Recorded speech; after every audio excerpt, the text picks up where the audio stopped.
Hello, this is Erica with BlacksandPeriodFilms.com. I am here with a scratchy voice, feeling a little under the weather, but today is day 17 of our writing series for Black History Month. I hope you're feeling well on your end.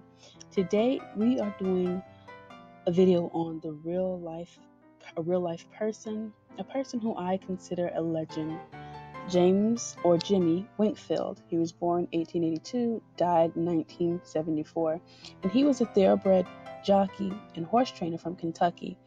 He is the last African American to ride a winner in the Kentucky Derby, and he did it back to back in 1901 and 1902.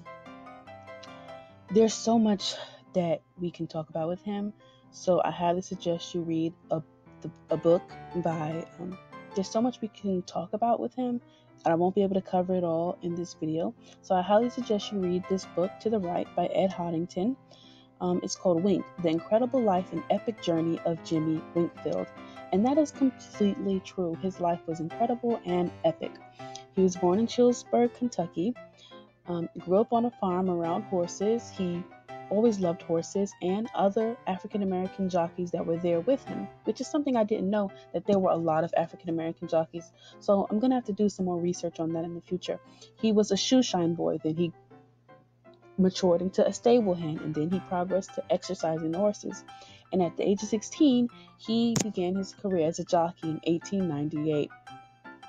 Unfortunately, he got into a crash after one race, and he was suspended for 4 years, but perhaps that helped him get better, because after that crash, he returned in 1900 and rode a horse named Thrive, and he finished third in the Kentucky Derby. After that, he rose to fame when he won in 1901 and 1902 back-to-back Kentucky Derby races. So as with many African American legends, he faced racism at this time. It was only 1904 when he decided to go abroad because of Jim Crow. He just could not live his life to the fullest in America, even though he was extremely talented. And because he was talented, when he went to Russia, he became a jockey. He became a champion jockey.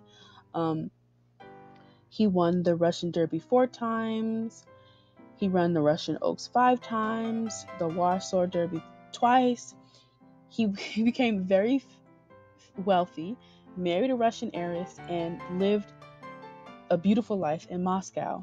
That alone is deserving of a series. I think it would be extremely entertaining. But his life becomes even more epic when he has to escape Russia during the Russian Revolution. And in doing so, he becomes a hero because he helps 200 horses as well as people escape from Odessa, and they go on a 1,000-mile journey, a grueling journey from the Transylvanian Alps to Poland. It was basically a horrible journey, but they survived. He survived. And so he ended up in France. He rode in France, and as well, because he's talented, he won the Grand Prix, the Prix Eugene Adam. Later on, he became a successful trainer in France, where once again, the epicness of his life goes up another few notches, and he has to flee because of the German occupation during World War II. Excitement seems to always meet him, and he always rises to the occasion and succeeds fabulously. He went to America, trained there briefly, but returned back to France to continue his career. He died at a farm in France in 1974 after having a successful career.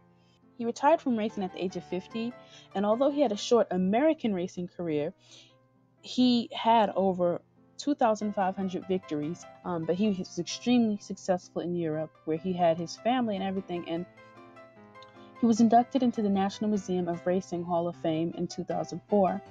It's interesting to note that this picture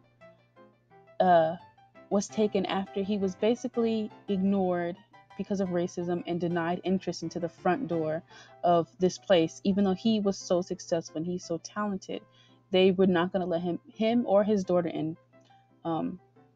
It's just a shame. But he overcame that and ended up living fabulously elsewhere, which would make a wonderful series. So, James or Jimmy Winkfield. He faced American racism. He faced the Russian Revolution, becoming a hero in the process. He faced German occupation in France. He was talented and brave, and excitement never failed to meet him, but he always faced it head on and succeeded. Like the legend that he is, he deserves a film. Someone should write it.